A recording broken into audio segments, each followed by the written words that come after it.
Everybody, it's Bill Cecil again with the tip of the day. Hey, today I want to talk about a big philosophy that drives my teaching and also is a big philosophy behind Best Year Ever. And that is to treat your employees like they're number one and they'll respond that way. I mean, that's huge if you think about it. In the classroom, I treat my kids not only as my students, but I think of them as my employees and my customers. I mean, with my customers, obviously like a restaurant. They may not like everything on my menu, but hopefully they'll like my service and enough things on the menu that will make them want to come back day in and day out without having to be forced to come there. It makes my job a lot easier if they come in wanting to be there. But a bigger part of my job is to treat them like my employees. I'm under a lot of pressure to get the most output of my students as I possibly can. You know that. We live in a data-driven society right now, especially in our schools.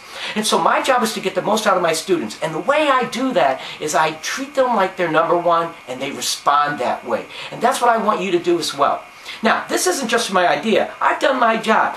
I know these days everything has to be research based. Hey, I've done my research. I've studied some of the best countries or companies in the country and tried to find out what they do. This is just one of many books and many companies that I've studied.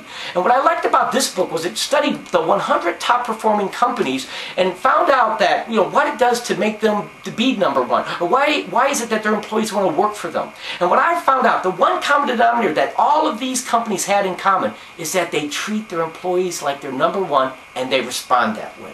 Now, how do you do that? Well, as a leader with a team to lead, it's quite simple. Again, it starts with a clear, shared vision. So everybody on the team knows where you're going together and they're excited about where you're going. That's very important, to take time to invest in that vision and make sure you keep that vision alive. The second thing is I definitely set high expectations for my team. Hey, if I set high expectations, they're going to rise to those expectations. And unfortunately, if I set low expectations, that's where they're going to end up. So why not set high expectations and help them get there? How do I do that? I set mini goals, or I set a clear path of what they need to do to get to those different levels. And as a team, we celebrate when we reach those levels, individually and as a team.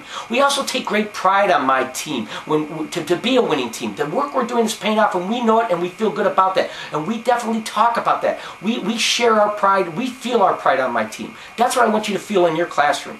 Hey, this isn't that hard to do. It just takes that thinking like that and to definitely go in every day thinking, what can I do to make my kids, my students know that I care about them or that I treat them like they're number one, hoping that they'll respond that way. And care is a big word. In fact, I tell my kids I care about them often, but more importantly, I show them with my words and my actions that I care on a daily basis. And that's the key. Hey, when my kids make mistakes, they know that's a chance for growth. That's what you should have on your team as well. Treat your employees like they're number one and they're going to respond that way.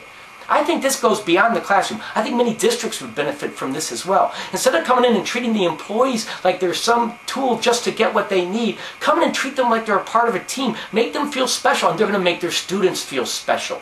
I really think that's important. Same thing in the classroom. We got to take time to make our teams feel like they're number one so they'll respond that way. Hey, give it a try. It will make a difference. And remember, best year ever. You have the power to make it happen.